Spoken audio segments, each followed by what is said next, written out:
అవుతుంటారు.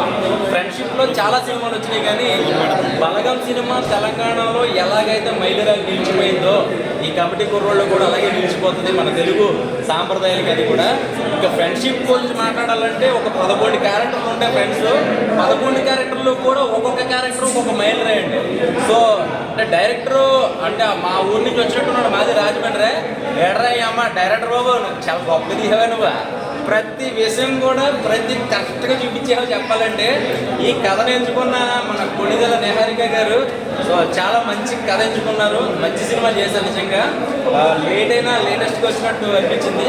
So cinema విషయానికి వస్తే ఎంత కామెడీ ఉందో, ఎంత ఎమోషనల్ ఉందో చెప్పాలంటే. సో చాలా బాగా కనెక్ట్ అవుతుంది సినిమా. సాంగ్స్ అయితే మనం నెయ్యిలో ఇడ్లీ ముంచి తింటే ఎలా కరిగిపోతా అలా వెళ్ళిపోతానే ఉంది సినిమా చెప్పాలంటే. అప్పుడే అయిపోయింది అనిపించింది. అసలు సినిమా చూస్తున్నప్పుడల్లా కూడా ప్రతిదీ కూడా ఒక 2 క్యారెక్టర్లు ఉంటాయి.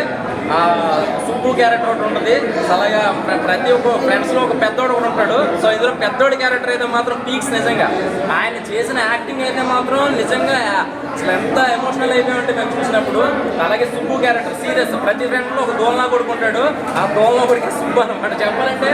ఆ సుబ్బు అనే క్యారెక్టర్ ఏంటి ఎంత నెగిటివ్గా చూపిస్తున్నారు అనుకున్నాం, కానీ సో లాస్ట్ వచ్చేసరికి ఆ సుబ్బు క్యారెక్టర్ హైలైట్ చెప్పాలంటే. ప్రతి ఒక్కరిని కూడా బాగా షైన్ చేశారు యాక్టింగ్లో. అంటే చిన్న లాగ్ ఏమనిపించలేదు, ఇంకా ఉంటే బాగుండి అనిపించింది.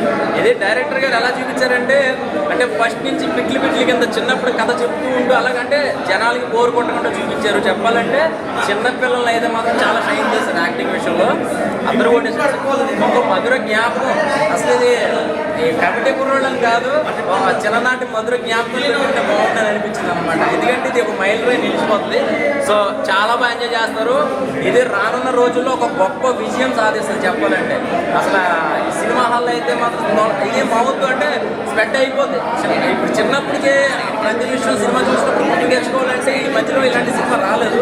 సో ఇప్పుడు ఎంజాయ్ చేస్తారు. ఒక 3 అవర్స్ సినిమా హాల్లో మీ చిన్నప్పుడు జ్ఞాపకాలు ఒకసారి మళ్ళీ గుర్తు తెచ్చుకోవచ్చు. ఫస్ట్ లవర్కి ఫోన్ చేస్తారు, ఫస్ట్ ఫ్రెండ్కి ఫోన్ చేస్తారు, ఇది మాత్రం పక్కా.